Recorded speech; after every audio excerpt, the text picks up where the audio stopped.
What is up, Agents of S.H.I.E.L.D. fans? Welcome back to another episode review and breakdown for the final season of Marvel's Agents of S.H.I.E.L.D. And this really is the final mission. This is the end. The show literally ends next week. Not just the season, but the whole series. And it's crazy to think that it's over already, pretty much. I mean, this was basically our last normal episode, as next week is the finale. And this was basically the penultimate episode, even though technically there's still 2 more episodes, but it's kind of going to be like a 2-hour event type thing. So I'm definitely excited for that, but at the same time, I'm also not looking forward to it because I just don't want this to be over.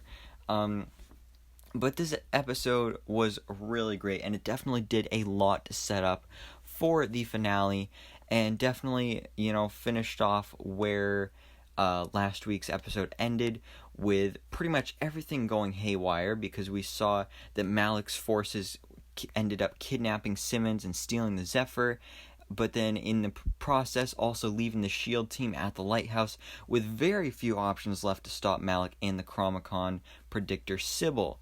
So they really got to come up with a new plan in this episode, and of course they definitely do, because they're the good guys, so they kind of have to win. But before I get into all the spoilers and all the goodness of this episode, I gotta give a quick spoiler warning here. So if you have not yet seen this episode, then go check it out, and also just go away. But if you have seen the episode, and I assume you have, if you're still here and you're still watching this, then welcome. So let's go ahead and talk about this episode, because like I said, it is pretty crazy to think that this is the last normal episode we will be having. And before I actually do jump into everything that happened in the episode, I do want to talk about basically my weekly announcement about the title card, because as you may know, every episode of the season, the title card has been different for the specific time period that they're in, or the specific topic that they're doing the episode about. But this episode, it was the same exact title card that we had last week, which was a little disappointing. I mean, it's a cool title card, but it's a little disappointing that they reused the same exact one. But like I said, it was still cool. Just would have been nice if they had something a little different, though. But now that that's out of the way, because that was totally important to include in here, let's jump into what actually happened in the episode here, because we got some crazy stuff going on here, considering the fact that Sibyl has been predicting all of their moves all year. Daisy has now finally decided to shake things up a bit and act unpredictably. So she ends up, of course, hijacking a Quinjet alongside Sousa and Mac to head to space and pursue the Zephyr in an effort to rescue Simmons. But since the ship isn't actually made for that, they have to breach the atmosphere and basically drift to the ship, arriving a bit too late to actually get anything done. Because Malik actually ends up using the ship's orbital setup to send out a signal to the Chromicon fleet, which of course jumps in and uses their weapons to wipe out S.H.I.E.L.D. from space. That's right, every S.H.I.E.L.D. base is destroyed, including all the bases we've visited over the past few seasons, and just the whole series as a whole, and even the Triskelion, which in this tweaked timeline opened far earlier than planned. But the real question is here, after all this happened, is how did all of that mesh with the MCU that we know and love? I mean, this didn't necessarily happen before the first Iron Man film.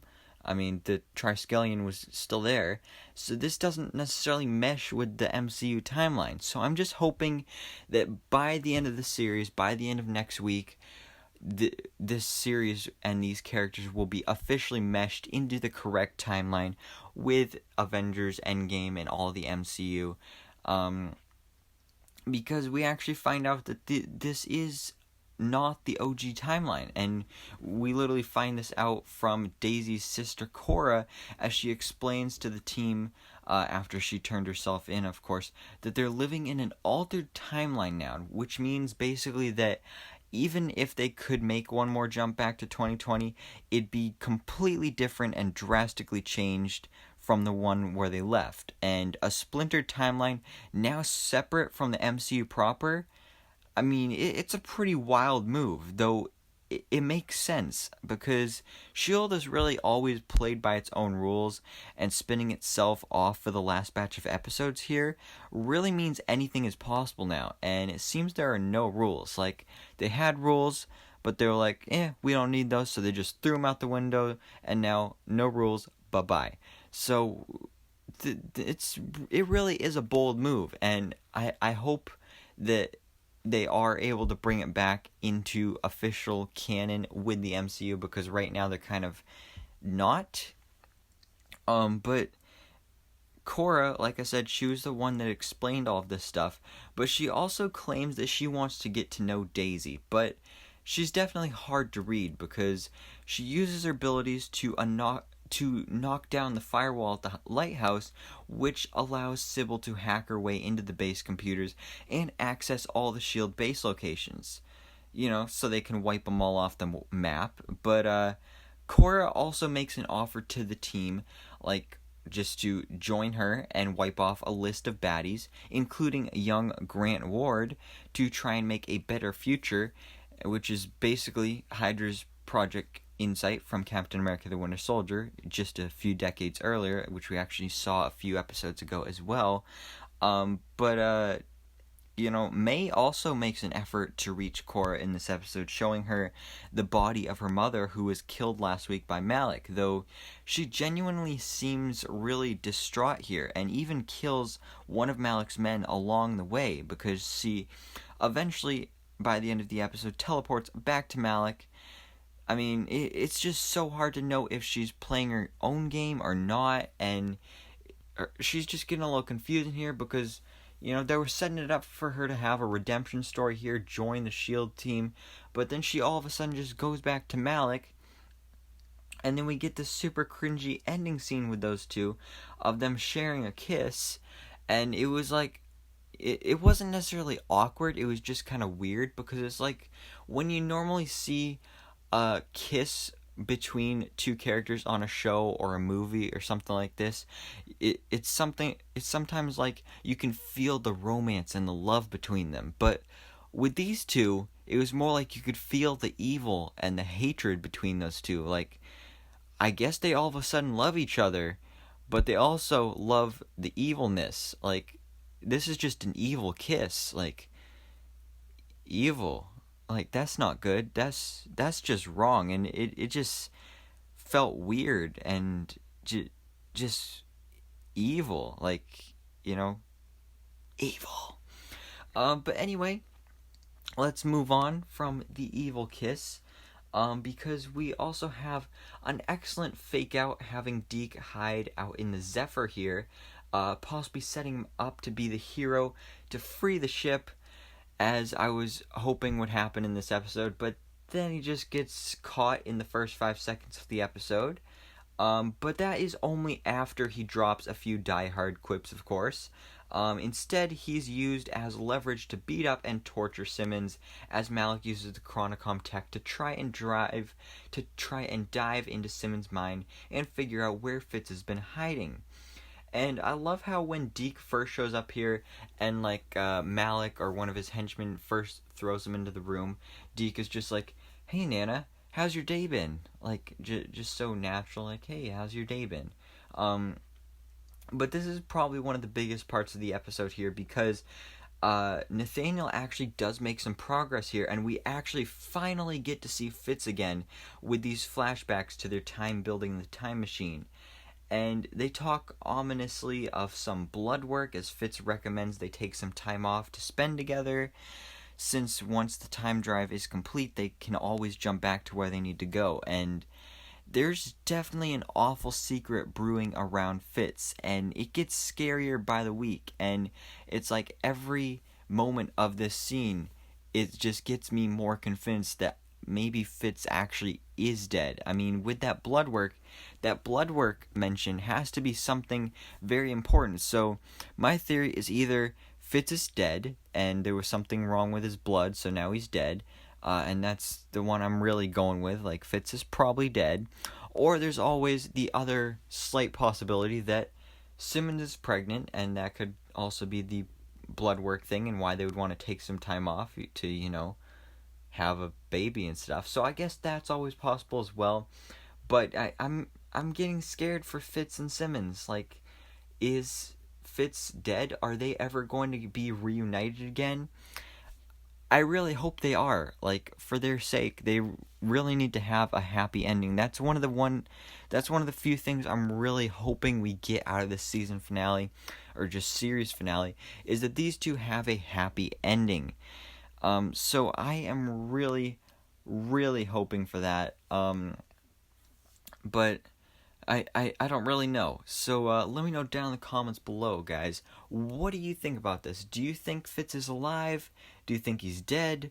What do you think is the significance of this blood work that he's talking about? So let me know down in the comments below. So what do you think's going on there? But in this episode, we do also have more of the Sousa-Daisy love connection, or as they have been officially called, Doozy. Their relationship definitely took a step forward this week, as their relationship is definitely made for some of the most fun surprises of this season, and even Mac approves and coins a comic book appropriate nickname for the couple, Quake and the Man Out of Time. And I mean, watching Sousa crack up at the silliness of those superhero code names like Quake, like that was just hilarious. And then I also love how this whole scene was literally just about Mac having the talk with Sousa. Like, if you mess with Daisy, we mess with you. And not just me, the whole team here. Because we're with Daisy, and she's been hurt before. We can't have her getting hurt again. And I love how they all just stand up for her, because they really are all family. And I just love that about this team, because they're not just a team anymore. They are family, and this is the final mission, as Enoch said in his final words. Daisy's friends will survive, but it will be their final mission together. And, it's pretty crazy to think about. And I know I keep saying this, but it's just going to be really emotional next week. And, speaking of next week, our new status quo is basically that every S.H.I.E.L.D. base has been destroyed, and a Chronicom fleet sits above 1980s era Earth, while Malik has control of the Zephyr, and half the team is stuck in space trying to reach the Zephyr. So, yeah, I mean, good luck, agents, for this season series finale. I'm super excited for this. This is going to be a big moment. It's literally the end of Marvel TV, the best Marvel television show ever.